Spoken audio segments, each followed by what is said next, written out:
ഇന്ന് എങ്ങനെ ഗിയർ ഇട്ട് പഠിക്കാം, അല്ലെങ്കിൽ സിമ്പിളായിട്ട് നമ്മൾ ഗിയറിനെ എങ്ങനെ കൈകാര്യം ചെയ്യാം, അതാണ് നമ്മളിന്ന് പഠിക്കാൻ പോകുന്നത്. പലരും ഗിയർ ഇടുന്ന സമയത്ത് വണ്ടി സൈഡിലേക്ക് ഇങ്ങനെ ചേർന്ന് പോകാറുണ്ട്. അതെല്ലാം നമുക്കിന്ന് മാറ്റാം.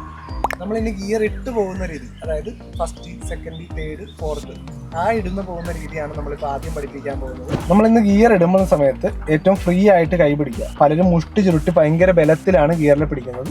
അപ്പോൾ നമ്മൾ ഗിയറിനും കംപ്ലൈൻറ്റ് വരും, അതുപോലെ തന്നെ ഗിയർ വീഴാതിരിക്കും. അതുപോലെ തന്നെ നമ്മൾ ഗിയർ ഇടുന്ന സമയത്ത് വണ്ടി സൈഡിലേക്ക് ചേർന്ന് പോകാനും സാധ്യതയുണ്ട്, കാരണം സ്റ്റിയറിംഗിൽ ബലം വരും. അപ്പോൾ നമ്മൾ ഏറ്റവും കൈ ഫ്രീ ആക്കി നിർത്തുക, അതായത് നമ്മൾ സിമ്പിളായിട്ട് കൈ മുഷ്ടി ചുരുട്ടാതെ ഫ്രീ ആക്കി നിർത്തുക. ഗിയറിൽ പിടിക്കുന്ന സമയത്ത് നമ്മൾ കൈ ജസ്റ്റ് ഒന്ന് ചരിച്ച് നിർത്തുക, അതായത് ഒരുപാട് നേരെ പിടിക്കാതെ ജസ്റ്റ് നമ്മൾ ലെഫ്റ്റിലേക്ക് ഒന്ന് ചരിച്ച് നിർത്തുക. ഗിയർ കിടക്കുന്നത് തേർഡിനും ഫോർത്തിനും ഇടക്കായിട്ടായിരിക്കും ഗിയർ കിടക്കുന്നത്. ഈ സെൻട്രൽ പോർഷൻ, അതായത് ഈ കാണുന്ന ഫുൾ സെൻട്രൽ പോർഷൻ ന്യൂട്രലാണ്. ന്യൂട്രൽ എന്ന് വെച്ചാൽ ശൂന്യം എന്നാണ് അർത്ഥം. അതുപോലെ തന്നെ ഗിയർ കിടക്കുന്നത് തേർഡിനും ഫോർത്തിനും ഇടക്കാണ്. നമ്മൾ ഫസ്റ്റ് ഗിയർ ഇടുമ്പോൾ കൈ ഒരുപാട് ബലം പിടിക്കാതെ ചരിച്ച് നേരെ അറ്റത്തേക്ക്, അതായത് ലെഫ്റ്റ് സൈഡിൽ മുൻവശത്താണ് ഫസ്റ്റ് ഗിയർ ഇടേണ്ടത്. ഗിയർ ഇടുന്ന സമയത്ത് എപ്പോഴും ഓർക്കുക ക്ലച്ച് തീർത്ത് ചവിട്ടുക. സെക്കൻഡ് ഗിയർ ഇടുമ്പോൾ പലരും ഇത് നടുക്കോട്ട് കൊണ്ടുവന്ന് സെൻട്രൽ പോർഷനാണ് ന്യൂട്രൽ എന്ന് ഓർത്ത് സെൻറ്ററിലേക്ക് കൊണ്ടുവന്നിട്ട് നേരെ വീണ്ടും ലെഫ്റ്റിലേക്ക് വലിച്ച് സെക്കൻഡ് ഇടുന്നുണ്ട്. ഇതിൻ്റെ ആവശ്യമില്ല, കാരണം ഇത് ഫുൾ പോർഷൻ ന്യൂട്രലാണ്. അപ്പോൾ നമ്മൾ ഫസ്റ്റ് ഇട്ടതിന് ശേഷം സെക്കൻഡ് ഇടുമ്പോൾ ജസ്റ്റ് ഒന്ന് ലെഫ്റ്റിലേക്ക് ചേർത്ത് ഒന്ന് വലിക്കുക, ന്യൂട്രായി ഒന്നുകൂടി വലിച്ച് സെക്കൻഡ് ഗിയർ പോകും. തേർഡ് ഇടുമ്പോൾ നമുക്ക് ഒട്ടും ബലം വേണ്ട, അതായത് പലരും ബലം പിടിച്ച് ഇതുപോലെ കൊണ്ടുവന്ന് ഗിയർ ഇടുന്നത് കാണാം. ജസ്റ്റ് ഒന്ന് കൈ ഫ്രീ ആക്കി നിർത്തുക, കൈ ബലം പിടിക്കാതെ ഒന്ന് ജസ്റ്റ് തൊടുക. എവിടെയായി? ന്യൂട്രിയിൽ നിന്ന് നമ്മുടെ തേർഡിൻ്റെ പൊസിഷനിലായിരിക്കും ഗിയർ വന്ന് നിൽക്കുന്നത്. ഒന്നുകൂടി ജസ്റ്റ് തട്ടുക, അപ്പോൾ തേർഡ് ഗിയറായി. നേരെ താഴത്തേക്ക് ഫോർത്ത് ഇടുമ്പോൾ ഒട്ടും ബലം വേണ്ട, പതിയെ ഒന്ന് തൊടുക. നേരെ താഴത്തേക്ക് ഒന്നുകൂടി തൊട്ടാൽ എന്തായി? ഫോർത്ത് ഗിയറായി. അപ്പോൾ ഓരോ ഗിയർ വരുമ്പോഴും ന്യൂട്രൽ ആയതിനു ശേഷമാണ് ഗിയറിലേക്ക് വരുന്നത്. ഇപ്പോൾ തേർഡിൽ നിന്ന് നേരെ ഫോർത്തായി. 5 ഇടുന്ന സമയത്ത് നമ്മളൊന്ന് ജസ്റ്റ് മുന്നോട്ട് തൊടുക. നേരെ റൈറ്റ് സൈഡിൽ മുൻവശം കൊണ്ടുവന്നിട്ടാണ് 5 ഗിയർ കിടക്കുന്നത്.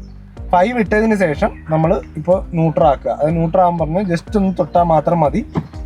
അതിനുശേഷം റിവേഴ്സ് നമുക്ക് ഈ വണ്ടിയിലുള്ളത് റൈറ്റ് സൈഡിൽ ഏറ്റവും ഇങ്ങേ അറ്റത്താണ്. അപ്പോൾ നമ്മൾ നേരെ റൈറ്റ് സൈഡിലേക്ക് കൊണ്ടുവരിക, നേരെ താഴത്തേക്ക് ഗിയർ ഇടുക. ഇതാണ് റിവേഴ്സ് ഗിയർ. ഇനി സ്പീഡിനനുസരിച്ചായിരിക്കും നമ്മൾ ഗിയർ ഡൗൺ ചെയ്യുന്നത്. അതിനെപ്പറ്റി ഒന്ന് പഠിക്കാം. സ്പീഡ് കൺട്രോൾ ചെയ്യുമ്പോഴത്തേക്ക്, അതായത് നമുക്ക് ഓരോ ഗിയർ ഇട്ട് പോകുന്നത് ഫസ്റ്റ്, സെക്കൻഡ്, തേർഡ്, ഫോർത്ത്, 5 എന്നുള്ള രീതിയിലായിരിക്കും ഇട്ട് പോകുന്നത്. ഇത് ഡൗൺ ചെയ്യുന്ന സമയത്ത് നമുക്ക് സ്പീഡ് കുറയുന്നതനുസരിച്ച് ഏത് ഗിയറിലേക്കും ഡൗൺ ചെയ്യാം. അതായത് ഒരിക്കലും വണ്ടി നിർത്താതെ അല്ലെങ്കിൽ വണ്ടിയുടെ വീല് നിൽക്കാതെ ഒരിക്കലും ഫസ്റ്റ് ഗിയർ ഇടരുത്. അപ്പോൾ 5ൽ നിന്ന് നമുക്ക് സെക്കൻഡിലേക്ക് വരാം, 5ൽ നിന്ന് ചിലപ്പോൾ ഫോർത്തിലേക്ക് വരേണ്ടി വരും, 5ലേക്ക് തേർഡിലേക്ക് വരേണ്ടി വരും. ഇത് സ്പീഡ് കുറഞ്ഞതിന് ശേഷം മാത്രമേ നമ്മൾ ചെയ്യാവുള്ളൂ. നമ്മളിപ്പോൾ 5ലാണ് കിടക്കണമെന്ന് വിചാരിക്കുക. അപ്പോൾ നമ്മൾ ബ്രേക്ക് ചവിട്ടി ഒരു മുമ്പിലൊരു തടസ്സം വന്ന് തീരെ സ്ലോ ചെയ്താൽ മാത്രമേ നമ്മൾ സെക്കൻഡ് ഗിയറിലേക്ക് വരാവുള്ളൂ. അപ്പോൾ താഴത്തേക്ക് ഒന്ന് തൊടുക. നേരെ സെക്കൻഡ് ഉള്ളത് ലെഫ്റ്റ് സൈഡിൽ താഴത്താണ്, അപ്പോൾ നേരെ ലെഫ്റ്റ് സൈഡിലേക്ക് കൊണ്ടുപോകുക, സെക്കൻഡ് ഗിയർ ഇടുക.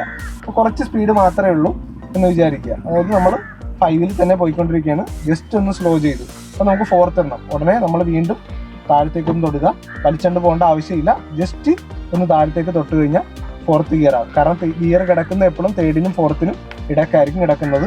അതുപോലെ തന്നെ 5ൽ കിടക്കുകയാണ്, നമുക്ക് തേർഡ് ഗിയറിൽ നിന്നും ജസ്റ്റ് സ്പീഡ് കുറഞ്ഞു, നേരെ ഒന്ന് തൊടുക, മുന്നോട്ട് തട്ടിയാൽ തേർഡ് ഗിയറായി. എപ്പോഴും ഒരു കാര്യം ഓർക്കുക, വണ്ടി നിന്നതിന് ശേഷം മാത്രമേ ഫസ്റ്റ് ഗിയറും റിവേഴ്സ് ഗിയറും യൂസ് ചെയ്യാവുള്ളൂ. ഇത് ബിഗിനേഴ്സിന് വേണ്ടിയിട്ടുള്ള വീഡിയോ ആണ്.